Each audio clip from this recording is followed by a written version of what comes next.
Hello everyone, আজকের ভিডিওতে আমরা কথা বলবো হাই টেম্পার মানিককে। হ্যাঁ, ঠিকই ধরছেন, সাবেক জাস্টিস মানিক আসলেই জাস্টিস ছিল। আচ্ছা, যাই হোক, চলেন ভিডিও শুরু করি। এই যে জাস্টিস মানিক, ইনি বহুত আগে থেকেই যাকে ইচ্ছা যখন তখন যেখানে সেখানে যাকে তাকে রাজাকারের বাচ্চা ইত্যাদি বলে গালিগালাজ করেন। সাম্প্রতি সময় এই সরকার পতনের কিছুদিন আগেও আমরা দেখলাম উনি একজন উপস্থাপিকাকে রাজাকারের বাচ্চা বলে গালিগালাজ করছেন। না না, সে তো রাজাকারের বাচ্চা। আপনার কোনো অধিকার নেই আমাকে রাজাকারের সন্তান বলার। এই রাইটটা কি আসলে তার আছে? উনি সাবেক জাস্টিস বলে উনি সব ধরনের আইনের ঊর্ধ্বে।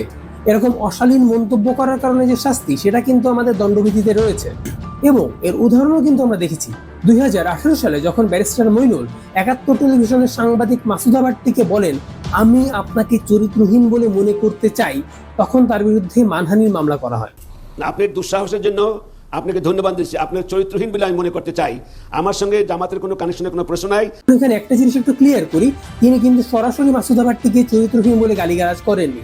তিনি বলেছেন, আমি আপনাকে চরিত্রহীন বলে মনে করতে চাই, এবং পরবর্তীতে টিভি সাক্ষাৎকারে তিনি বলেছেন, এখানে মাসুদা ভাট্টিকে ব্যক্তিগতভাবে আক্রমণ না করে তিনি আসলে তার সাংবাদিকতার যে চরিত্র, সেটাকে তিনি বোঝাতে চেয়েছিলেন। তাছাড়াও একজন মানুষ আরেকজনকে কি মনে করতে চায়, এটা আসলে তার ব্যক্তিগত ব্যাপার।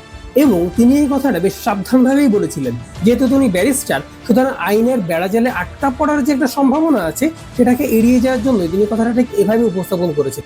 যাই হোক, আমি এখানে ব্যারিস্টার মইনুলকে সাপোর্ট দিতে আসি, কিন্তু প্রশ্ন হচ্ছে, একই ধরনের একই অপরাধ যখন আপনার সমাজে অন্য কেউ করে, তখন তার ক্ষেত্রে কেন আমরা কোনো আইনগত পদক্ষেপ নিব না?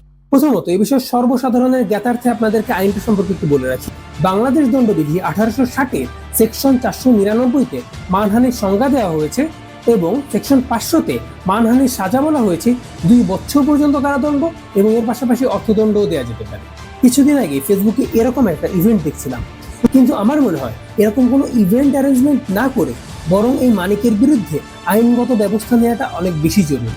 এখন এই মামলাটা আদৌ কেউ দায়ের করে কিনা, সেটাই আসলে দেখার বিষয়। আজকের ভিডিও পর্যন্তই। ভালো থাকবেন, সুস্থ থাকবেন, নিজের অধিকার নিয়ে সোচ্চার থাকবেন। দেখা হচ্ছে নেক্সট ভিডিওতে। সে পর্যন্ত ভালো থাকবেন। খোদা হাফেজ।